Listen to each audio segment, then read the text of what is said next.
the definition of machine design. Okay? So ano ba yung tinatawag natin na machine design? As I have said po, okay, so this is very different from architecture, wherein they are after the perspective of a certain structure, then you draw, then define the dimensions. Okay? So here, ang kailangan po natin in mechanical engineering is that we are finding what we call, okay, the safe dimensions. Okay, so ito po yung focus natin. And we are after the safety of the mechanical system. Okay, so paano po natin malalaman that the design or yung nakuha po natin na dimension is a safe dimension. Okay, so there are two criteria in which we have to satisfy. So the first one po is what we call the strength requirement. Okay? So ang strength requirement po, yan po yung dapat yung dimension na makuha natin should be able to handle the load to which it is designed to.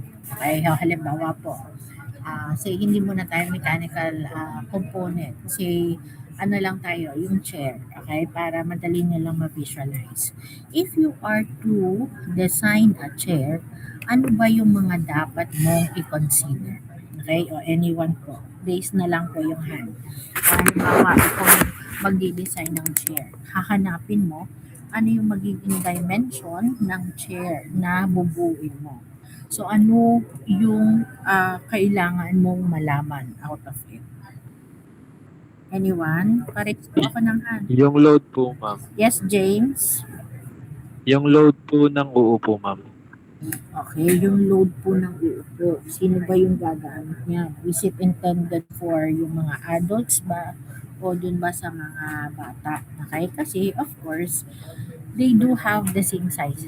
They have different sizes. Okay? So, halimbawa na lang, if it is intended doon sa mga bata, so hindi kakasya doon yung mga adults. Another thing is yung weight nila. They do vary. Magkaiba din po yung weight range ng dalawa. Okay? So, kailangan mo po malaman. And from there, doon yung magiging basehan mo ng iyong design. Okay? So, knowing those loads, okay, doon mo ngayon ma-incorporate yung ano, yung safety sa design mo po. Okay? Any other po? Sino pa po? Raise na lang po yung hand. Sino pa po? Yes, Vincent. Yung magiging purpose po ng paggagamitan po ng upuan yan. Yung purpose po ng paggagamitan. Okay? So, you have to know yung purpose ng paggagamitan para sigurado mo yung magiging design mo ay tama. Okay? So, dapat po alam din natin yan. Another po, ano pa pong dapat alam natin? Yes, Carl. Materials po, ma'am. O, yung pong materials na gagamitin. Okay, so there are a lot of available materials in the market. So, need po natin piliin yung pinaka-tama or applicable or suitable na material for that particular structure. Any other pa po? Sino pa pong may gustong idagdag? Meron pa pong idadagdag? Wala na. Okay? So, yung para sa strength requirement. Okay? You have to know those factors to entail safety in our design po. Okay? The second one po, okay, would be,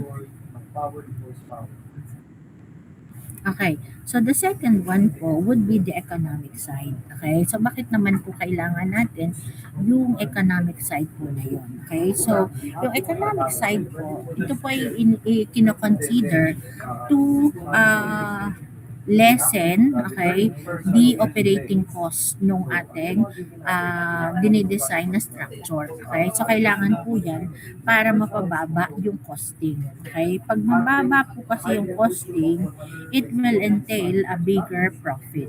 Okay? Of course, yung pong ating mga companies, okay, they do hire design engineers. So, yung mga mechanical engineers po natin, at times, they are po given yung position as design engineers.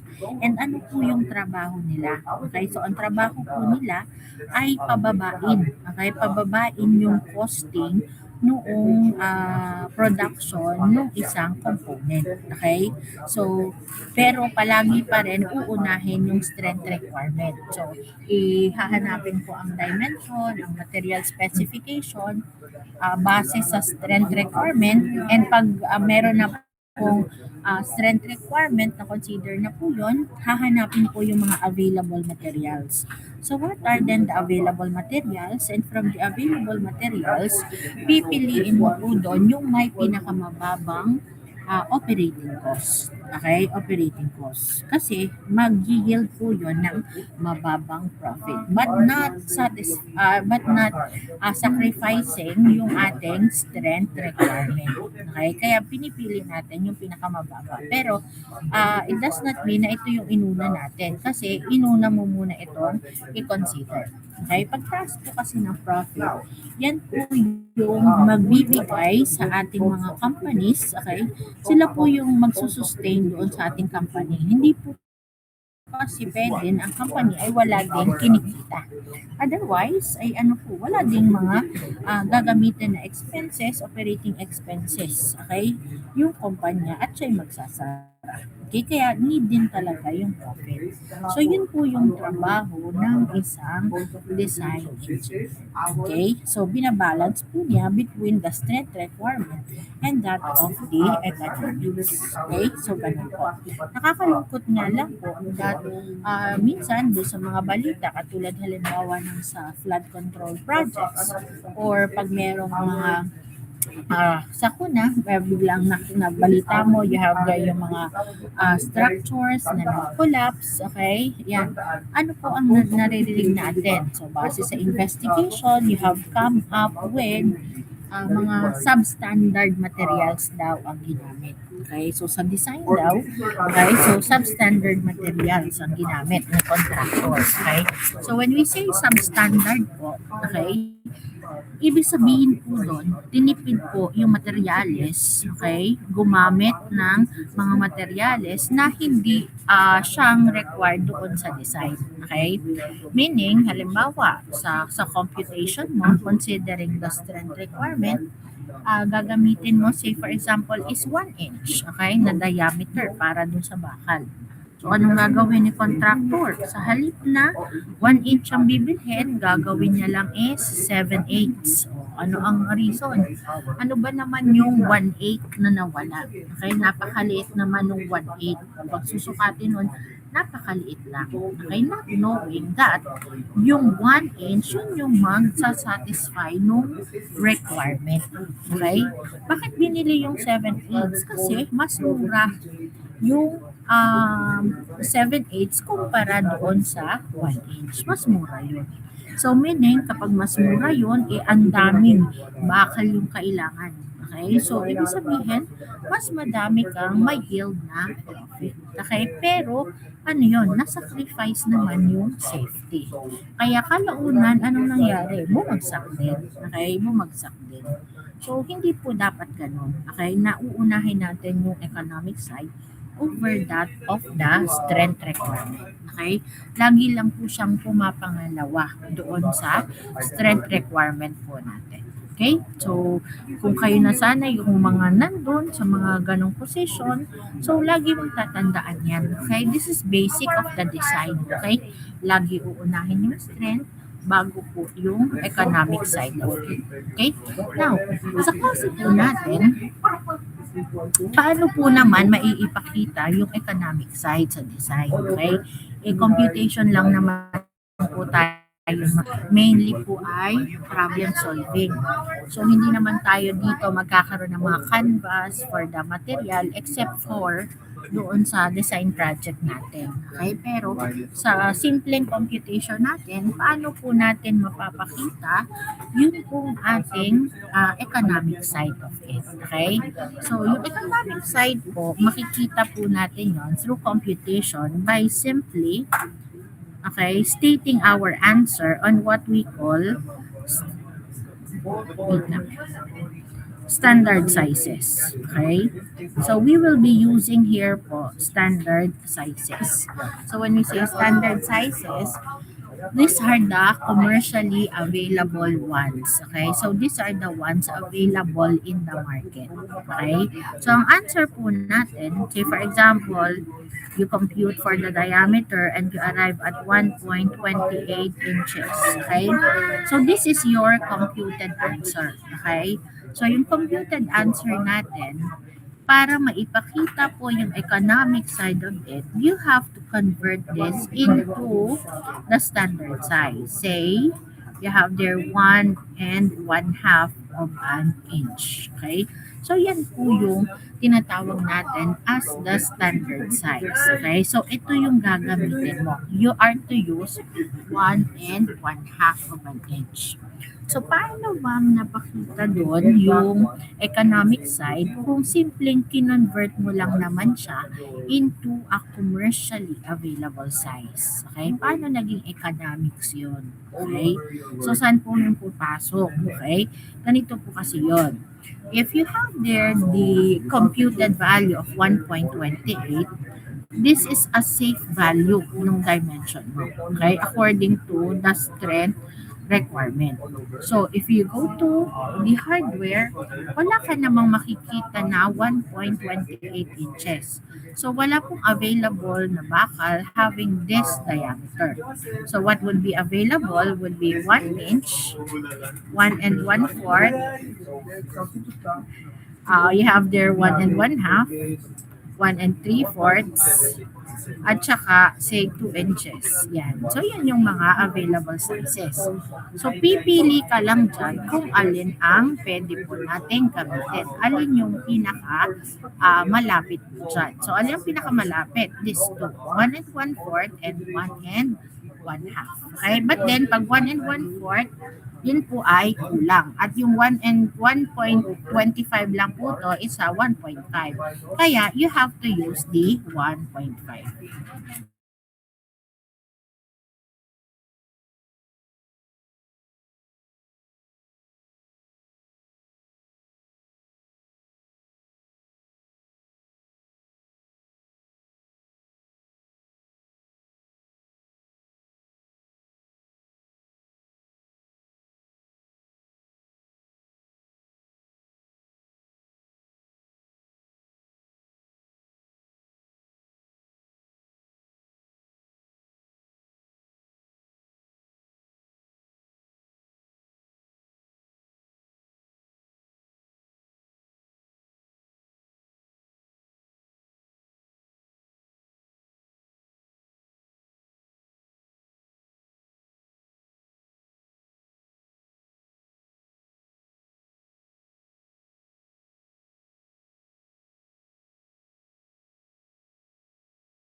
Okay, continue na po tayo. Sorry, may bisita lang dito. Yan. Naririnig po ako. Hello. Okay. So, continue na po ako. So, paano po natin makikita or may ipapakita yung economic side doon sa computation po natin? So, again, that is using the standard sizes. Okay? So, standard size. So, lahat po ng ating mga computed answer is to be converted into the standard size. Okay? So, dito po, katulad nga po nito, ito yung available. So, bakit po natin pinili yung 1 and 1/2? Kasi yung una, 1 and 1/4, yun po ay kulang. Ito po na-solve po natin na ito, computed value, this is a minimum safe value. Okay? This is a minimum safe value. So, ibig sabihin, pag nagkulang doon sa value na yan, ibig sabihin, siya po ay hindi na safe. Okay? Pero pag lumabis po doon, it would be safer. Okay? Kung baga, mas safe po yun. Okay? Kaya, ang pinipili po natin is yung mas mataas po sa kanya. Okay? Now, if you insist on using this value, ano po yung magiging costing natin? Okay? So, una, pag bumili ka po noong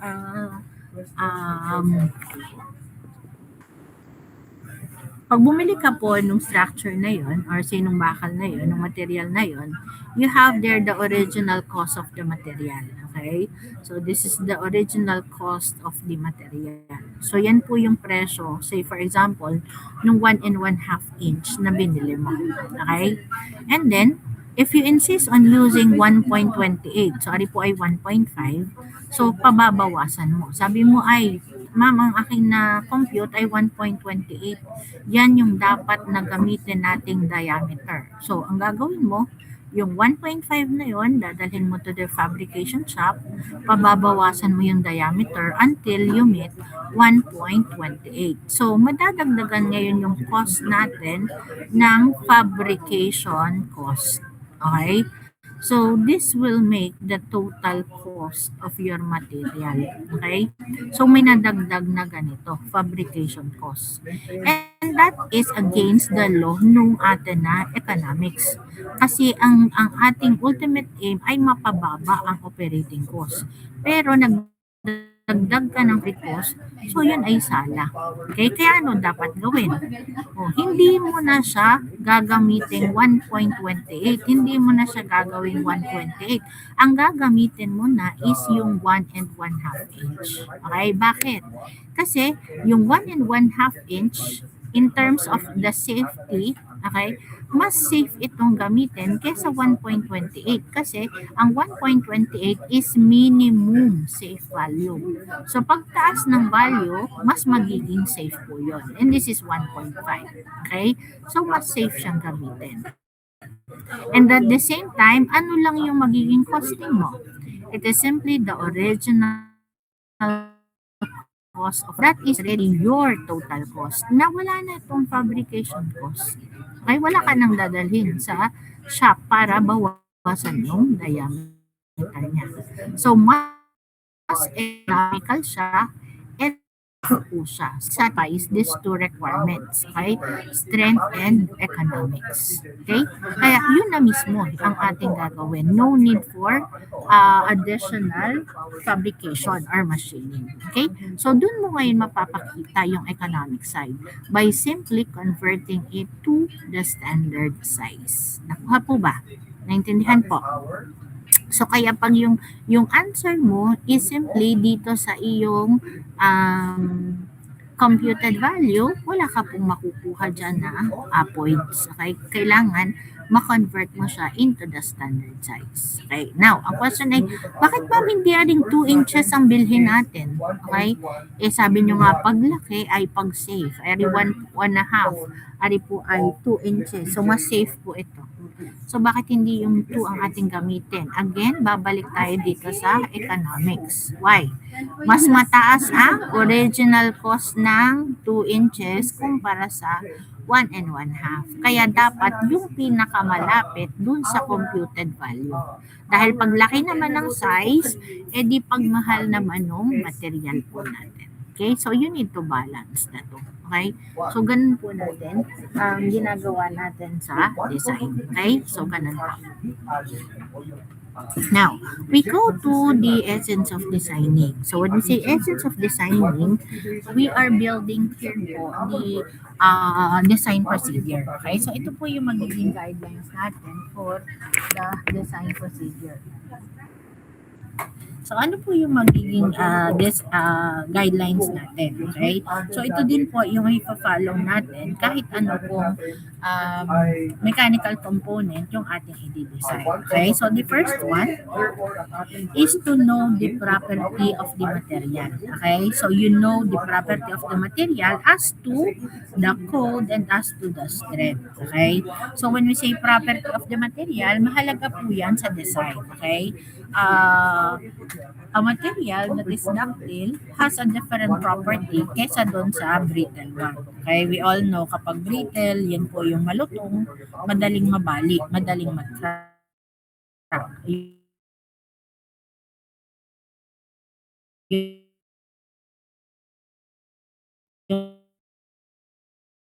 Yung naman, sila na siya ang masira. Okay? So,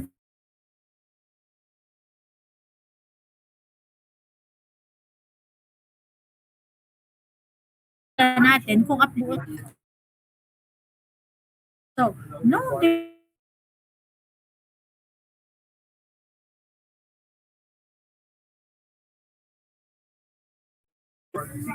So, ano po ang code na sinasabi ko dito?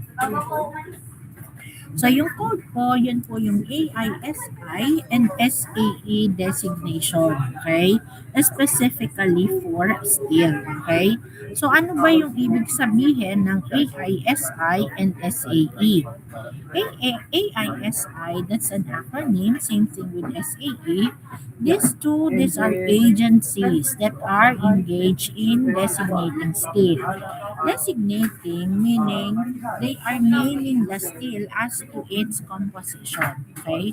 So, binibigyan nila ng label. Okay? Binibigyan nila ng pangalan yung steel natin para ma-evaluate mo kung anong composition yan, mapili mo kung applicable ba or suitable ba siya doon sa tina-target mong application. Okay? Doon sa i-design mo na structure, titingnan mo, pwede ba siyang magamit po doon. Okay? So, we all know po yung steel, yung mga bakal, pagpunta mo sa hardware, ay hindi mo naman ma-identify kung anong klaseng steel ba yan. Okay? By merely looking at it. Hindi po yan katulad ng ibang product na ano po ang ginagawa dun sa ibang product. They have their wrappers. Okay? Meron siyang balot, nandoon yung kanyang composition or ingredient. So, madali mong makikita. Pero, yung ating mga steel na ganun, they are just nakatambak lang doon sa hardware. So, wala naman siyang mga balot. Hindi mo alam kung ano yung composition niya. Kaya ano po yung naging way para malaman or maklasify mo siya? That is simply by printing numbers. Okay? So may naka-imprenta pong numbers dun sa mga bakal. Okay? And these are not yung expiration date katulad sa ibang product na may expiration date na nakalagay. So yung number po nila, yun po ay number coding lamang para malaman kung ano yung kanyang composition. Okay? So yung pong dalawang industry po yun, dalawang company, parehas po sila ng basis. Okay? Para pangalanan yung steel po natin. Okay? So AISI, ano nga bang ibig sabihin ng acronym na AISI? Anyone? Yes, Robert? American Iron and Steel Institute po. Okay, correct po si Robert. Okay, next one, yung SAE po. Yes, John Ivan. Ano po? Society of Automotive Engineers. Okay, Society of Automotive Engineers. So, ang galing na ni Seda. Okay, so yun po dalawang iyon, okay? So they are the ones engaged in designating steel, okay? So yung steel po natin, when we say steel, this is simply equal to the iron plus alloying elements. Yan, okay? So the reason why sa Tagalog po, parehas bakal ang tawag natin. Si steel is bakal, si iron ay bakal din sa Tagalog. Okay? So parehas yung Tagalog term, but then yung English nila magkaiba. Okay? So bakit po parehas lang yung tawag sa kanila? So magkaiba lang po yun in a sense na yung iron po is a pure form. Okay? So ano po ay pure, okay, element, tapos ito naman po ay hindi. Okay? Kasi yung iron, pag dinagdagan mo ng alloying elements, tsaka mo po siya tatawagin na steel. Okay? But then, major composition pa rin po niya is the iron. Okay? So, yun yung major composition. Kumbaga, sa percentage, that is around 90% and above. Okay? At yung mga alloying elements po, yun po ay traces lamang. Okay? So, traces lamang po yung mga alloying elements. So, this can be a single element o kaya naman po combination of elements. So, halimbawa po, meron siyang kasamang silicon, may carbon, may nitrogen, may molybdenum. So, madami. Okay? So, kung ilan man yung kasama niya. Pero pwede rin kung isa lamang or madami. Okay? So, lahat po yan, ang tawag ay alloying elements. Okay? And these alloying elements, traces lang po or percentage lang po niya mababa. Kung halimbawa po yung iron ay 90, yung 10% po ay hati-hati dito sa mga alloying elements na yan at different percentages. Okay? So, napakaliit po. Okay? Kaya ang tawag po sa kanya ay bakal pa din kasi nga yun yung major composition niya. Whether it's steel or iron, bakal yung tinatawag. Okay? Now, we go back to these alloying elements. Okay? The alloying elements, they are added to the iron to enhance its property. Okay? Para lang pagandahin. So, halimbawa yung gusto mo yung stainless steel variety, edi dadagdagan mo siya ng chromium. Okay? So, i-enhance na lang yung nakikitang pangit na mga property ng pure iron. Okay? Kaya traces lang yung nilalagay. Now, with these alloying elements, pinipili po dyan yung may pinakamalaking percentage. Halimbawa, doon sa apat na to, halimbawa si nickel, yung may pinakamataas na percentage. Halimbawa ay kung 90 ito, 10 na lang yun. Halimbawa ari 5, ari ay 3, ari ay 1, ari ay 1. Okay? So, yung may pinakamataas po na percentage dito, ang tawag po doon ay major alloying element. Okay? So, ang tawag po ay major alloying element. Yung may pinakamataas na percentage sa mga alloying elements na dinagdag. At kung ano po yung major alloying element, siya po yung magiging pangalan ng steel na to. Halimbawa, pinakamadami dyan is nickel. So, magiging tawag sa kanya ay nickel steel. Okay? Hindi mo po sasabihin nickel steel yon, so pinakamadaming percentage ay nickel. Hindi po. The total doon sa steel, pinakamarami pa rin ay iron.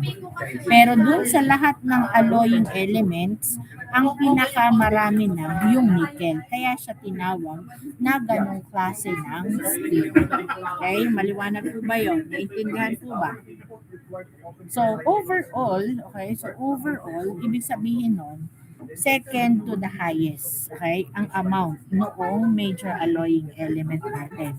Pinakamadami is the iron, ang kasunod po ay yung major alloying element. Okay? So, yun po yung ibig sabihin po niya. Now, we go back to the code. Okay? So, we go back to the code. So, whether it is AISI or SAE, same lang po yung ginagamit natin na code. So, 4 po na numbers. Halimbawa po ay AISI 4150. Yan.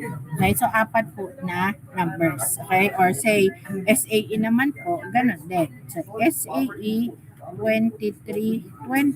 Okay, so parehas lang yung ating code. Apat na digit na number. Okay, so ano po ibig sabihin ng mga numbers na yon? So yung numbers po na yon, i-represent po natin ng apat na X. Okay, apat na X. So the first digit, okay, so the first digit, it refers to the type of steel. Okay, so it refers to the type of steel. Yun nga po yung sinasabi ko kanina. Kung ano po yung major alloying element na dito, yung may pinakamataas na percentage among all alloying elements, siya po yung magiging type ng steel. Okay?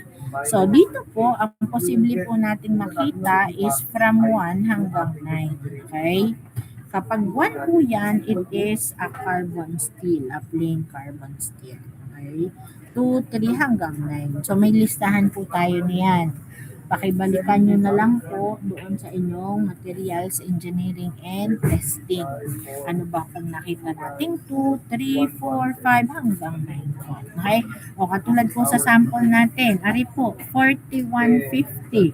Ano po ang ibig sabihin kapag po yun ay 4? Kapag naman po are 2320, ano po naman yung 2? O, anyone? O yung 4, sinong nakakatanda? Ano yung 4?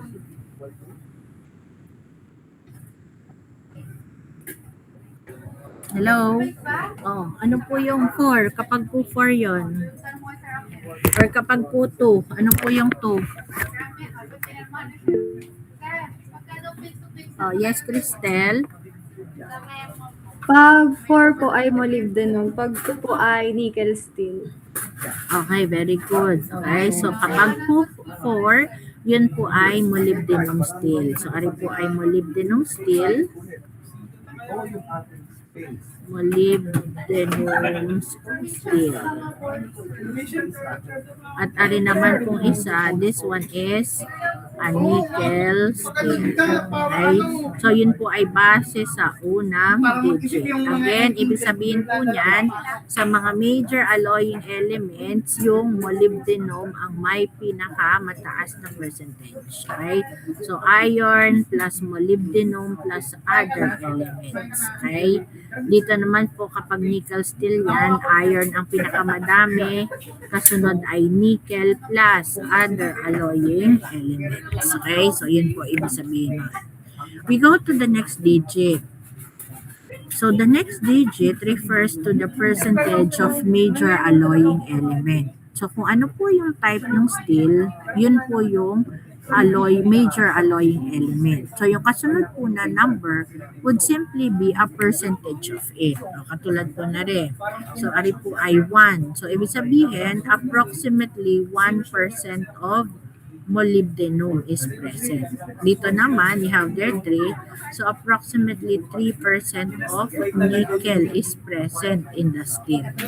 So see the amount. Okay? So konting-konti lang, 1% lang, 3% lang. Kasi nga, traces lang po sila.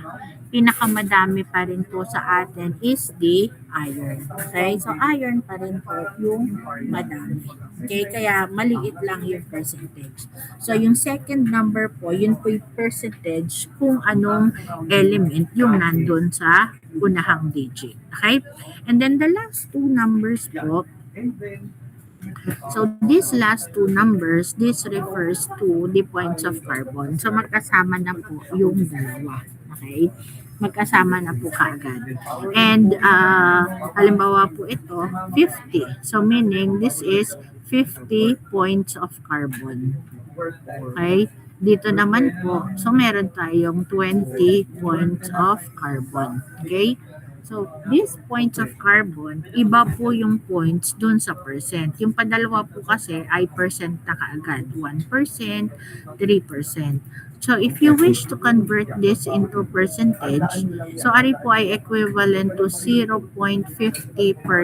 carbon. So, lalagyan mo lang po ng decimal point doon sa unahan para po siya ay maging percentage. So, ari ay approximately 0.20% of carbon. So, kung titingnan mo ano yung kanyang kasama dito, that's 0.50% carbon. Dito naman ay 0.20% carbon. Okay? So, when you say AISI 4150, it's a molybdenum steel with 1% molybdenum and 0.50% carbon. So, ganun mo po siya ini-interpret as to its composition. Okay? So, ganun po yung gagawa. Okay? Pag-determine ng points of carbon. So, ito po yung common mistake. When you convert that, akala yung 50 points is 50%. Okay? So, hindi po iyon. It should have a decimal point doon sa unahan to convert it into the percentage value. Okay? Yan. So, yan po yung ibig sabihin ng 4 na digit na number. Okay? So, yung 4 na digit na number na yan, okay, pinakamahalaga po dyan at nakakatulong sa design is the last 2 digits. Okay? So, yung last 2 digits, again, refers to the points of carbon. From these points of carbon, you are able to identify whether the material is ductile o kaya po ay brittle. Okay? And sa design po, napakahalaga po na malaman mo kung ang material ay ductile o brittle.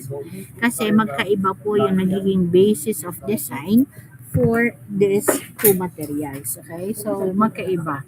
Kasi alam natin po kapag po yan ay ductile material, it has yung more deformation before it really fractures. Okay? Hindi katulad ni brittle na agad na nagkakaroon ng failure. Nagkakraka agad once you apply the load. Kaya magkaiba po yung nagiging basis of their design. So how do you determine whether this material is ductile or brittle based on the points of carbon? So titingnan mo lang po yung dalawang huli. If you have their 50 points and below, okay, then that would be ductile. Pero pag siya ay above 50% or above 50 points, of carbon, then that is brittle.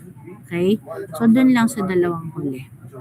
Okay? Ito po kasing ductile, this is for low and medium carbon content. Ari naman po is high carbon content. So, makonsider po natin high na yung carbon content if that is above 50 points. Okay? Low and medium, that is 50 points and below. Okay? So, for the first example, AISI 4150. Ano pong klaseng material yun? Ductile o brittle? Oh, anyone? Hello? Ductile. Uy. Oh, John Kenneth. Oh, ulitin nga, John Kenneth. Ductile po, ma'am. Okay, bakit ductile?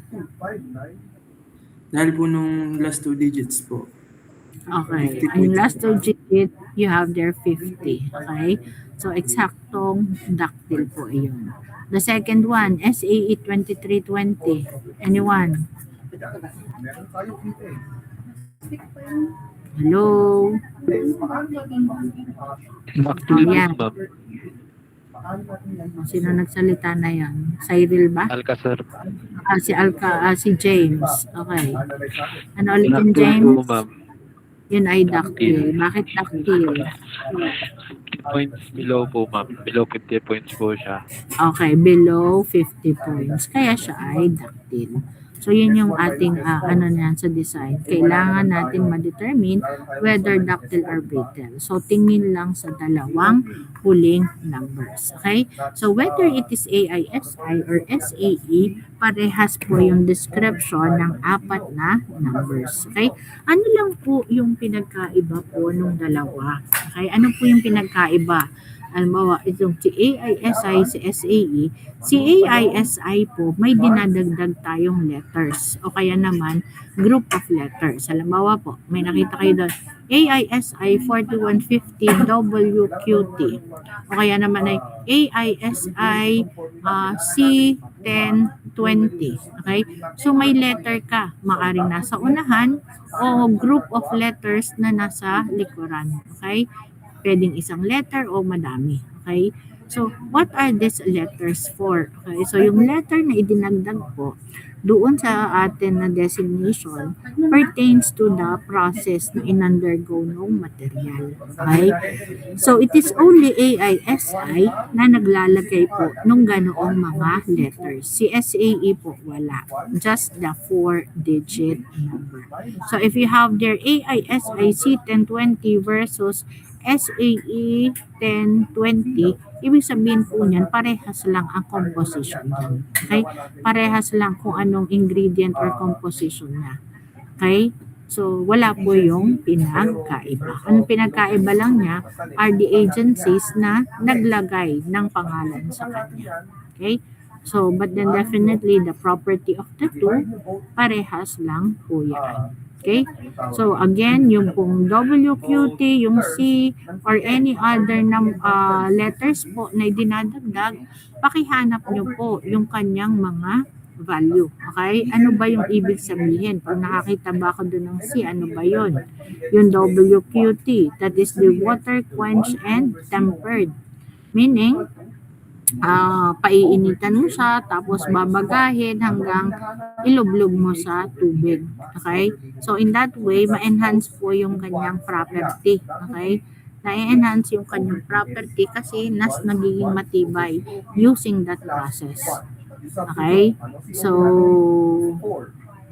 again, yung mga letters po na yun that defines the process na in-undergo ng material. Okay? So, hanapin po ulit ninyo yung mga notes ninyo.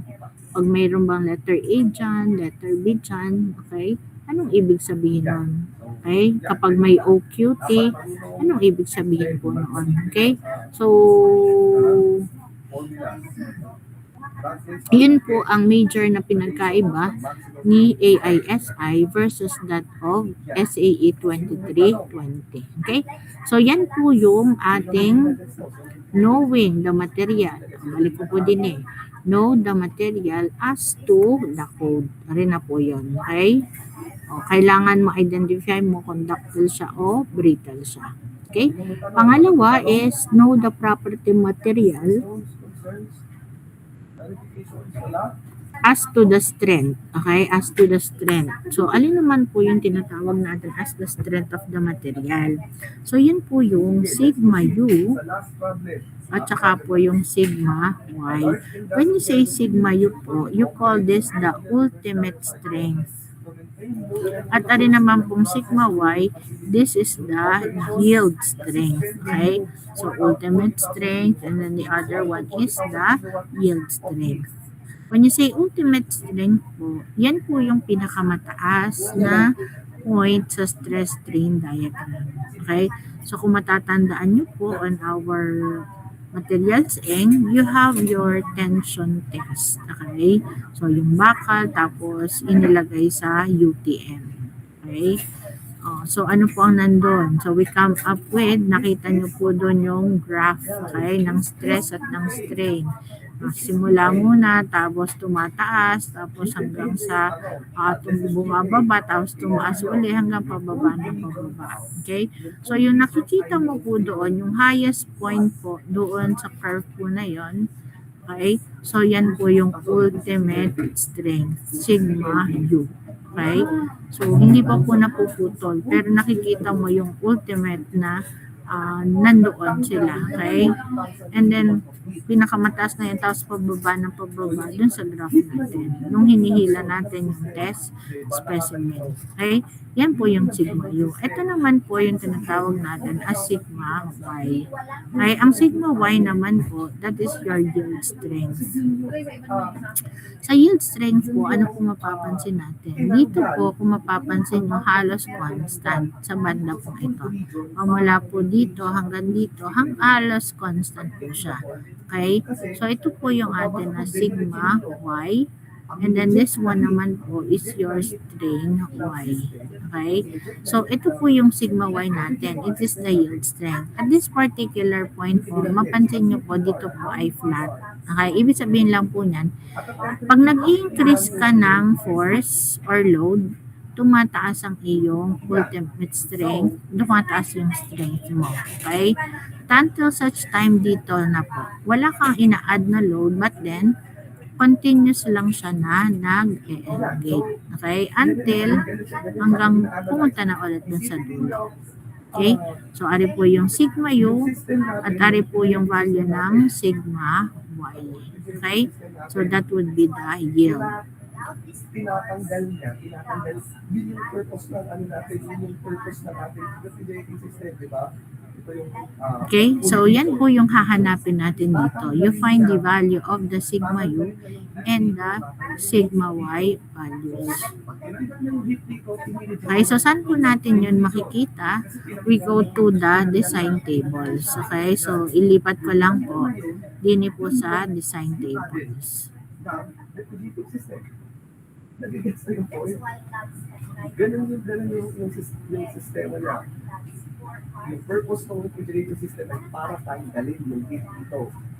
Tanggalin yung heat dito. So, pag tinanggal yun, siyempre, ibig sabihin, Wait lang po ha. Hanap ko lang yung isa. system, ang ating ref. So, ganyan siya. I do hope you get the point. I do hope you get the point. Okay, so this is the copy of your the design tables and figures na gagamitin po natin. So, how do we determine sigma u and sigma y values? Say, for example, lagay po tayo dito. Okay, say, given material is AISI C1020 as rho. So, you are asked to find the value of sigma u and so as yung sigma y. Yun po yung sinabi sa atin kanina dun sa essence ng design. One is to know the property of the material, as to code, and as to strength. Okay? So, as to code, yun po yung C1020. So, ano mo yung kukunin yung strength niya, sigma u and sigma y value. Okay, so hahanapin mo po siya dito sa design tables. So, in particular, okay, so madami pong table dito. Okay, so hahanapin mo po yung material na binigay. Substitute 4.333 equals Yan. Okay, so yung po sample natin can be obtained using table 87. Okay, so C1020 as rolled. So, ari po yung AISI number. So, din po tayo maghahanap. And then, here po is yung condition. Halimbawa po, sample natin is AISI C1020 as rolled. Okay, and then, gamit po yung table na ito, you will be able to obtain yung hinahanap natin na value. Okay, so lagyan natin ng sample. So, AISI C1020 as rolled, you look for sigma u and sigma y. dapat kasi ito at saka ito ay Okay, so napakadami po din ng table. Okay, so ang kailangan nyo lang po ay buklatin at hanapin kung alin ang table na kanyang tinutukoy. Yan. So, we have here table 87. Okay, so nandyan po yung material or AISI number, tapos po yung condition. So, ano po yung material? C1020 as rolled. But then, from here po, hanggang doon po is C1020. So, makikita nyo na lang po dito sa condition kung alin yung kanyang sinasabi. So, C1020 as rolled.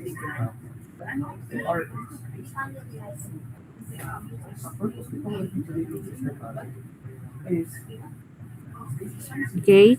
So, we have here 1020 as rolled. So, ito po yun. Okay? So, 1020 as rolled. Hahanapin mo ngayon yung sigma U at saka yung sigma Y. Naririnig po ba ako? Para kasi hindi nag-aano yung aking connection. Okay lang? Okay, good. Okay lang. So, arid na lang po, pakipin nyo po ito sa inyong screen. Okay, pakipin nyo na lang po to para makita nyo ng maayos. Okay? So, ang focus po natin is to obtain the strength of material. So, dini po sa ultimate strength, meron po doon nakalagay na SU. So, ari po yung sigma U. Yan po yung ultimate strength. Okay? Yun po namang yield strength, ari pong tensile yield, SY. So, that would be sigma times Y. Okay, so sigma U ito, ari naman po yung sigma Y. Yung space natin, inject ng heat pa yun, Okay, at yan po yung kakopy natin. Okay, yung sigma U and sigma Y values po na yan. Okay, so what is then the unit? Ang unit po niyan is in KSI. Okay, so ilagay po natin doon sa sample problem natin kanina. So sigma U is 65 KSI. This one is 48 KSI. Okay, when you say KSI po, this is equal to kips per square inch. Okay? So, yan po yung ibig sabihin ng KSI. condenser. Sa condenser yan. Condenser. So, pag nag-inject ng heat, Okay? And then, kapag po kumuha tayo ng value doon sa design tables po natin, lagi po natin yung i-reference. Okay? So, katulad po nito, lalagyan mo lang po ng kung anong table ginamit.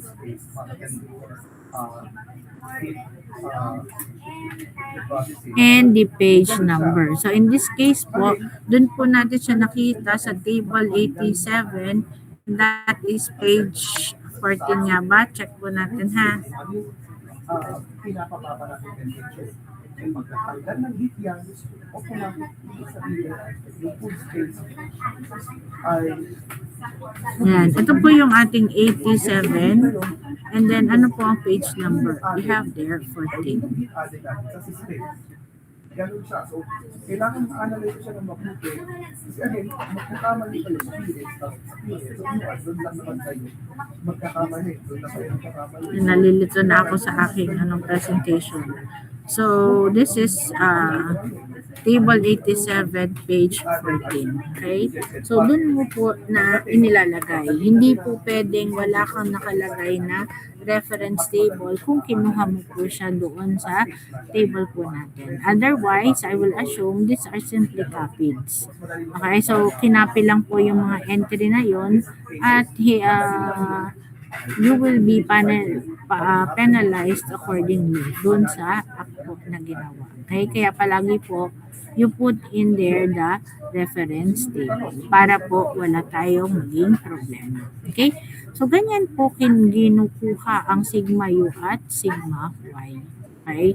Lamang nga po, okay, hindi po natin may ibigay yung exercises on how you could obtain sigma U and sigma Y since you do not have your yung design tables. Okay? So, wala pa po tayo niyan, kaya mahihirapan po tayo na makuha. Okay?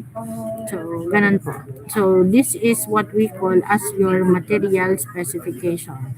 This is the code, and this one would be the value of the strength.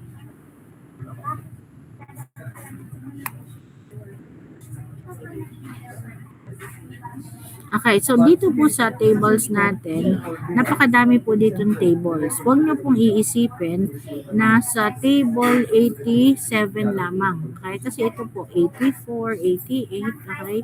So, there are these materials pa din coming from doon sa listing po natin. Okay? Yan, table 86. We have here yan, 86. Next week, guys, next week, make sure na meron kayong copies na no pinag-research habang So, you need only to familiarize yourself with this design tables and charts para magawa mo po na maayos. Okay? So, dito lang din naman siya kukuhanan. Okay? So, after knowing the property of the material,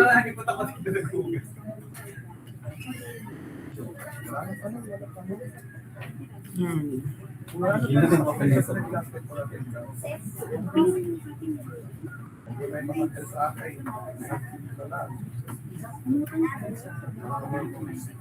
Dapat hindi ka lang mailipat. Okay. So, after knowing the property of the material as to code and as to strength, again, dapat ma-evaluate mo siya kung ductile o brittle material. Okay? We go to the second one. Yan. Okay? So, ang second one naman po natin, ari po yung sinasabi ko na dapat gagawin nyo, okay? Para makita kung saan table ba makukuha, ano ang value ng sigma U, ano ang value ng sigma Y for this particular materials. Okay? Every table po doon, this ay ano po siya, wala po siyang kaparehas ng format sa ibang table. Yung pong sample natin, we simply lift or na nakikita natin yung answer na kaagad. Okay?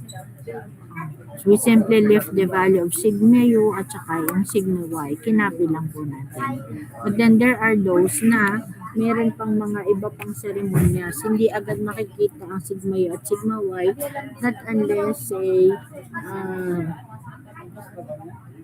you need to solve. Okay? Para makuha mo lang yung value. So, lahat po ng ito, yan po yung hahanapin natin on the design table. Pari po yung kasunod. Yan. So, ang una is know the property of material. The second one is to apply suitable factor of safety.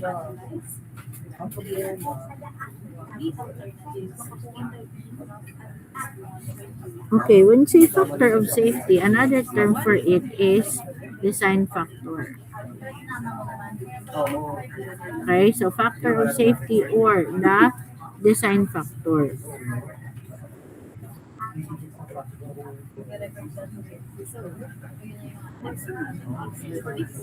Okay, so this design factor, this is also called the factor of ignorance. Okay, and how are you going to determine if the factor of safety that you are using is still suitable?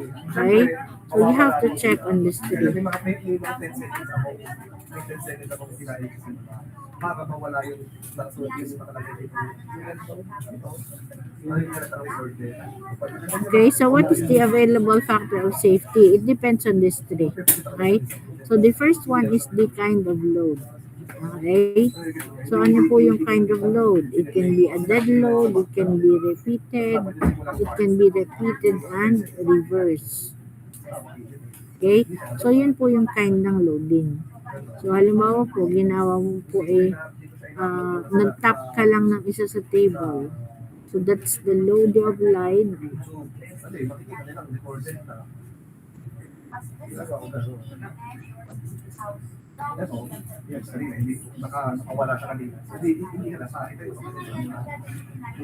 Okay, so that's the kind of load. Pag halimbawa, tinapik mo po isang ganun lang, isang bagsak. Okay, that is called the static load or the dead load. Okay? Kapag siya naman po ay paulit-ulit yung ginawa, okay? So, ibig sabihin, it is repeated load. Okay? Oh. Ano pa yung kind ng loading? Meron po tayong tinatawag na shock at saka yung mga heavy shock po. Okay? So, yun po yung mga kind of load. So, need lang po natin na alamin. So, sa kind of load po, okay, pag wala pong binigay, ang gagawin nyo pa lang is to assume dead load. Okay? So, you assume dead load. Next, we have the type of material. So, sa type po ng material, dalawa lang po ang pagpipilian natin. The ductile at saka yung materials. Okay? So, ductile tsaka and then last po, sa basis ng design, dalawa lang din po ito. Based on ultimate. And then the other one is based on yield.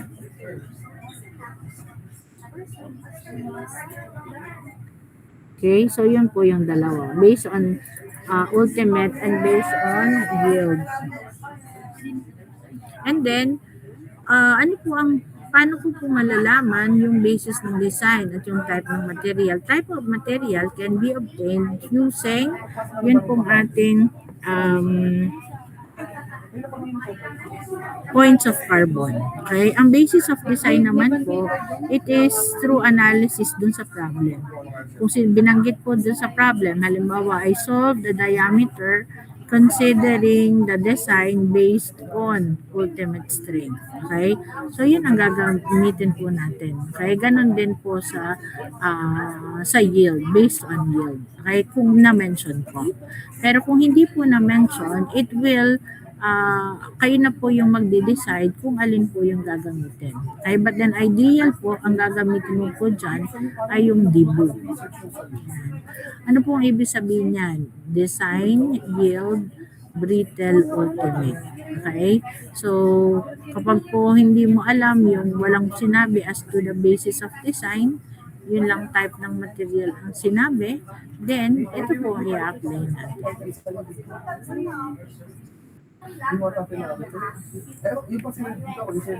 Okay, so let me show you po yung atin na table. So, saan po ba ako kukuha ng value ng factor of safety? Okay? So, saan ko po kukunin ang value ng factor of safety?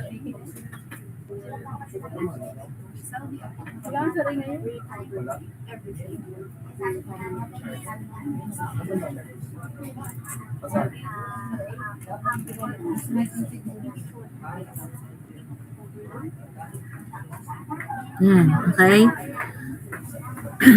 So, ang factor of safety po, dito po natin makikita sa table 1.1. So, yan po yung sinasabi ko kanina ng mga basehan para piliin mo yung suitable factor of safety. Una na po ay yung kind of load. Okay, so we have here the dead load. Okay, repeated one direction, repeated reverse, and then here yung shock. Yung shock po din that means, it means simply a heavy shock. Ano naman po, mild shock yung dalawa, or pwede din tawagin po natin siya as medium shock. Okay, so yan po ang atin po na factor of safety. So the kind of load, ang kasunod is the type of material, whether it is ductile o kaya po ay brittle. Okay? Yan. So brittle po at saka sa ito ductile yung at saka isa pa po is the basis of design. Okay? So, kind of load, type of material, and basis of design. Ano ang basis of design? Based on ultimate or based on yield. So, you look at sa ductile, dalawa po yun. Based on ultimate and based on yield. Pero pagdating po sa, okay, brittle material, ang nangyayari po is based on the ultimate strength lang. Why is this under based on ultimate strength lang po? Kasi wala pong yield strength yung ating ultimate. Ay pong ating na brittle material. Okay?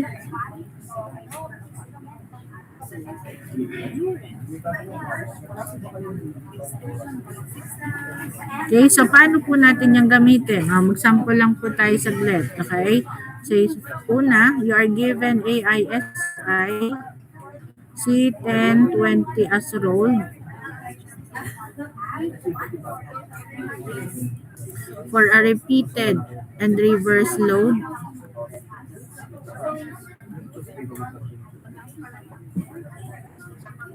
repeated and reverse load and based on ultimate. Okay, based on ultimate strain. So what would be the value of our factor of safety? Okay, o tingnan nyo mabuti doon sa table natin. Okay? O, anong una? AISIC 1020 as rule. Repeated and reverse. Okay?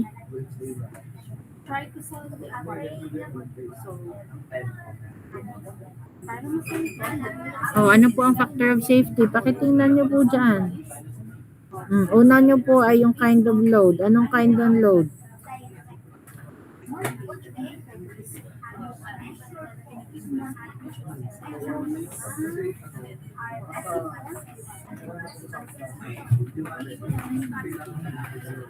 Wala po. Any guess po? Di nila alam. Repeated and reverse load po.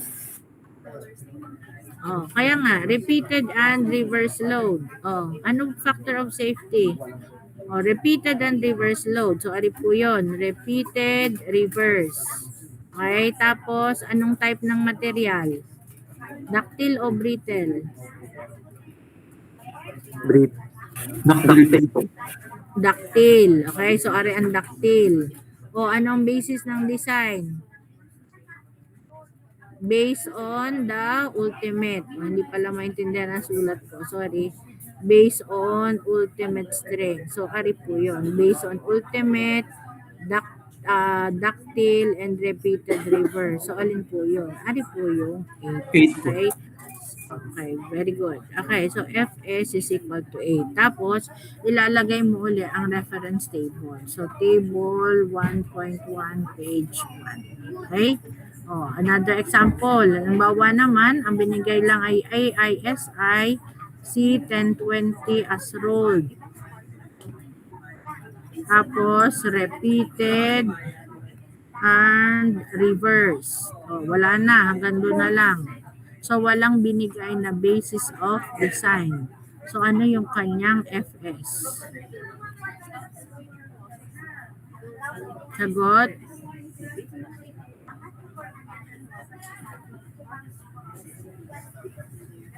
Corpo. Equal sa 4. Okay, tama po yun. Bakit naging equal sa 4? So, since ductile, okay, basis of design on the yield strength. Okay, D-BU. So, dapat ay tayo sa yield. Ang basis po ng design natin. Okay, based on the yield strength. So, repeated reverse, ductile, and based on yield. So, that would be equal to 4. And then last,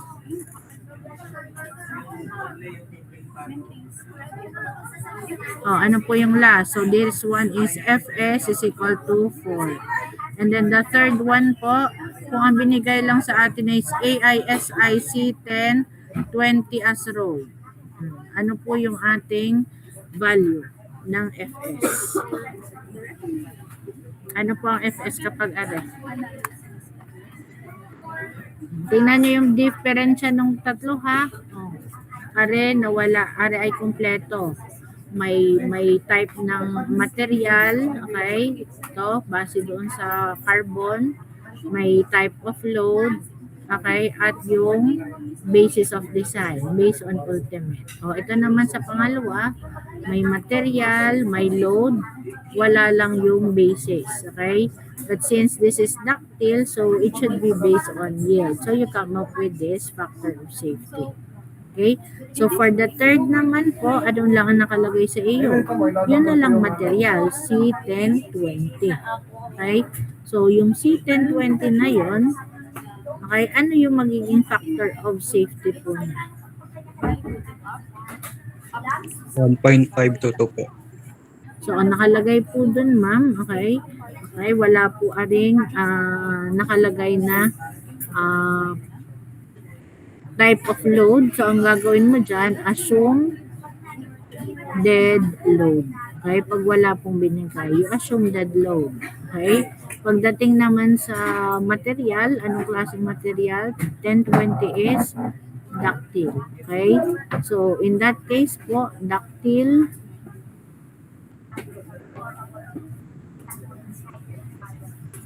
Okay, so dito po wala pong nakalagay na kind of load kaya meron kang assumed dead load. Tapos siya po ay ductile material. So ano ang magiging basis? Okay?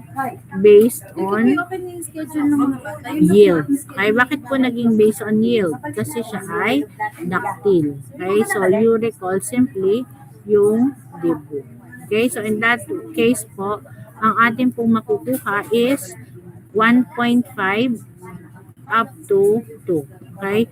Pero, ibig sabihin po niyan, yung 1.5 pwedeng gamitin. Yung 2 pwedeng gamitin. Yung gitna po, 1.75 pwede din na gamitin. Okay? As long as it is within the range. Okay? So, kaya lang, sa klase po natin, isa-set up po natin siya ng isa. Okay?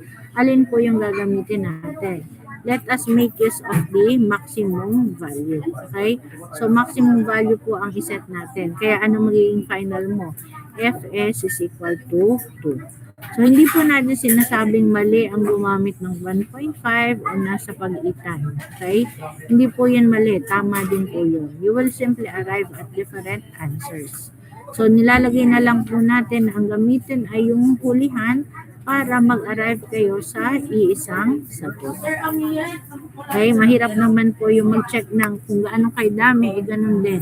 Kasi pwede mong gamitin dyan yung 1.6, yung 1.8. Okay, all of those will yield to a safe value of the dimension. Okay, so sana po yung naintindihan ating factor of safety. Several samples na po yung parinisend po natin. Okay? So, kung ako po sa inyo, you must have your notes po and then mag-jot down kasi hindi po lahat ng sinasabi ko ay nakalagay doon sa ating presentation. Okay? So, sige po, I think time na din. So, i-continue na lang po natin ito by next meeting po natin. Okay? Para mas dapat dala na lang din natin yung atin po na table para mas madali nating makita. Okay? So, I'll stop na po my presentation. Baka may sunod na po kayong klase. Okay? So, open na lang po yung camera natin for a quick attendance check po, everyone.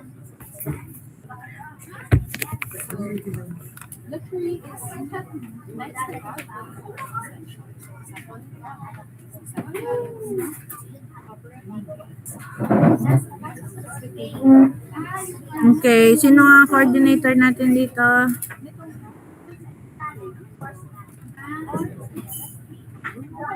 Okay. Pero sinong coordinator ko, Bunso? Okay. So, sige. Okay. Oh, you just take 2 screenshots, okay, as evidence of our attendance. Where is Miss Kayla?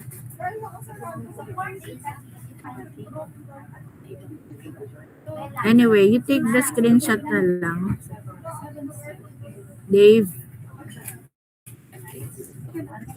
Okay na? Iniintay ko ang iyong bilang OTE. Anyway. Sige po. Okay. May klase pa rin yata sunod. Okay, thank you. Please tell the coordinator na i-message ako ha. Salamat. Thank you. Thank you po. Thank you po. Thank you po. Thank you po. Sige po, ma'am.